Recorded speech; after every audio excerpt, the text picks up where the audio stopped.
My name is Jackie Bantle. I am the manager of the agriculture greenhouses at the University of Saskatchewan. Today I'm going to talk about planting seeds at different times in your garden, different vegetables for different times.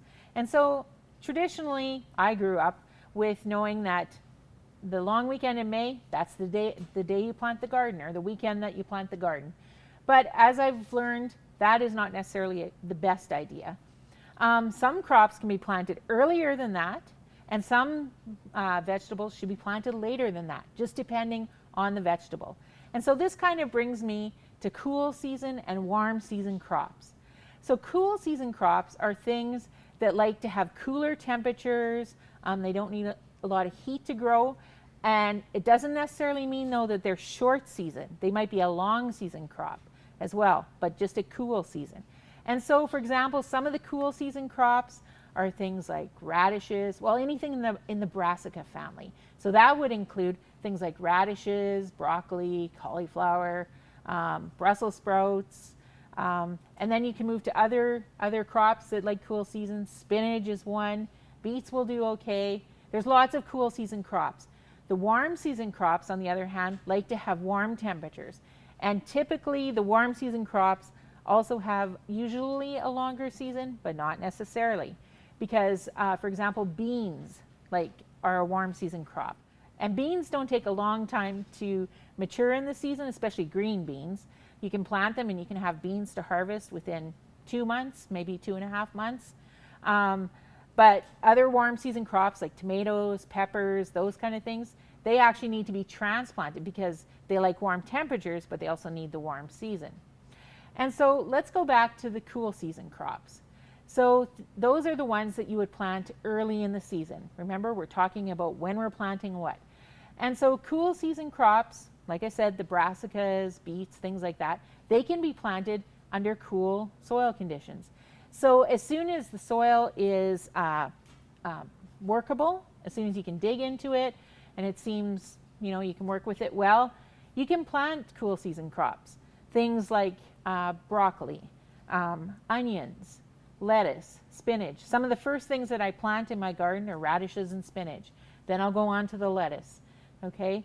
Sometimes if you're transplanting some of those brassica crops, so things like cauliflower, broccoli, cabbage, you might not want to put those out really early because the plants are still tender and they can be damaged by frost.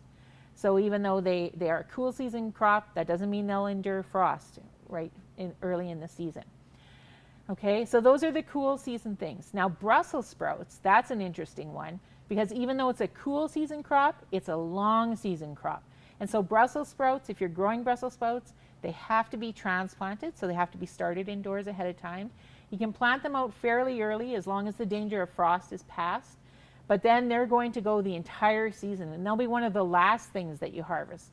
So it's interesting because these cool season crops, although they're fairly tender when they first get planted out, if they go late in the season into September, October, if we get a late season, if we get a frost in the late season or a snowfall, a lot of them will survive. So if you have cabbage out in your garden and it happens to snow or we get a light frost, it's not going to be dead. It's going to be fine, and you can bring it in. Same thing with Brussels sprouts. Brussels sprouts often taste better if they get colder temperatures and even a little bit below zero because it brings on the sugars in the plant.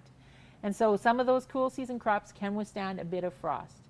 Now the warm season crops, the things like peppers, tomatoes, cucumbers, watermelon, cantaloupe, a lot of the vine crops, they need to be planted later in the season. So depending on the weather, if the weather hasn't been that great and it's a cool weekend on the May long weekend, you don't want to put those warm season crops in that weekend.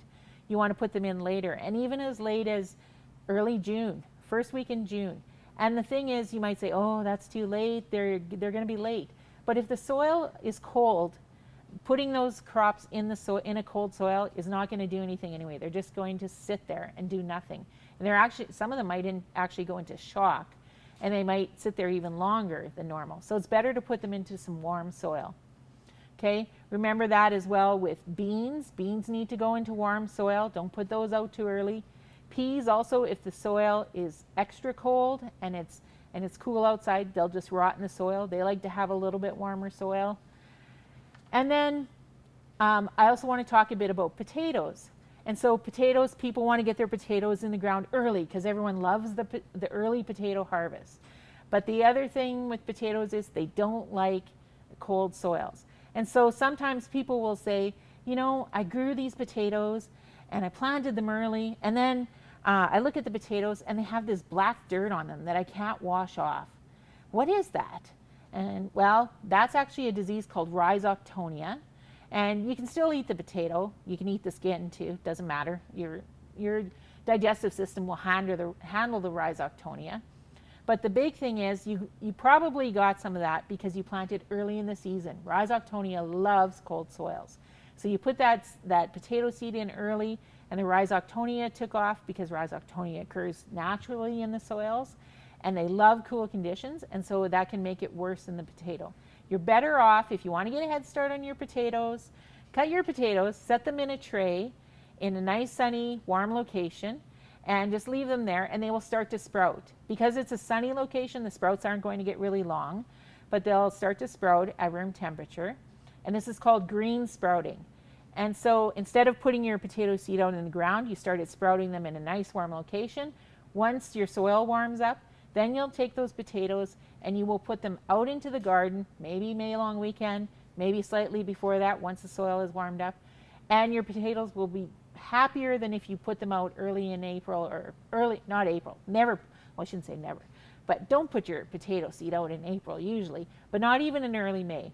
Wait till a little bit later in May into a warm soil, and you will have nice potatoes. So that's green sprouting potatoes. The other thing that I should mention is that you can fall plant things, okay? And so there are certain crops that you put the seed in the fall, and that's after we've gotten cold temperatures, the garden has kind of been cleaned up, and we're putting it into a soil that's cool now. It isn't going to grow. It's right before freeze up, basically. And you can do things like onions, lettuce, spinach. I've even tried radishes. And you put the seed in the soil, plant it like you normally would. Don't water it in, just leave it there. And basically what you want to happen is you don't want the seed to germinate in fall. You want it to be ready to germinate in spring when there's good moisture once it warms up. And those early crops that don't mind the cold temperatures, they'll sprout up early in spring and be ready to go, and you can have some really early spinach, early radishes, get a head start on some of your onions, your lettuce, things like that. The best time to plant garlic is in the fall. And that's because garlic actually needs some cool temperatures to form cloves. And so if you put garlic in spring, it might not get those cold temperatures and you won't get cloves forming on your garlic. And what you'll end up is with a little bulb that almost looks like a little onion. And so it's best to plant your garlic cloves, again, late in fall, just before freeze up, okay? So as late as you can go, plant it down about 5 centimeters or so, cover it up. If you have access to some mulch, that's even better, things like straw mulch or wood peelings or flax mulch, whatever you have, or even leaves from your garden. Cover it up just to give it that extra protection. And so as the winter goes, it'll get the cold treatment, and hopefully when it sprouts in spring, you'll have to remove the mulch as soon as you start to see it sprouting up, and that's usually end of April. Take the mulch off and it'll start to grow, and hopefully you'll have cloved garlic then for you.